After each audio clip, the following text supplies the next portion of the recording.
महतारी के कोरमा बसे ये पावन गाँव बहरा भाटा के पावन माटी ला बारंबार नमन है, बारंबार प्रणाम है। सगे संग आज यह आयोजन के करिया हमार जम्मो भागीरथी बरोबर शंकराचार्य बरोबर जन अपन फूल और पसीना के कमाई ला आज सुंदर गले परमात्मा के अमृत में गंगा का बोहाय बर आज बढ़िया सुंदर आयोजन निकला करे सगे सगे ये गंगा में लहरा लेवे जाओ हमार जम्मो करुणामय ममतामय महतारी मल्ला बड़े बुजुर्ग से नहा मल्ला नान्हे नान्हे बाल गोपाल लड़का मल्ला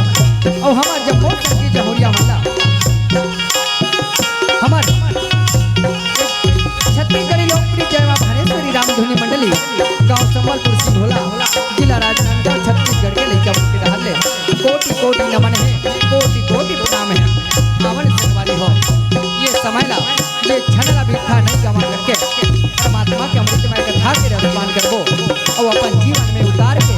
अपन जीवन में उतार के प्रयास करबो। हमर डहन ले कोनो प्रकार की गलती हो जाई ना तेल अपन छोटे लड़का समझ के बताए के कृपा करहु, बताए के कृपा करहु, बताए के कृपा करहु।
बोल श्यावरी रामचंद्र की जय।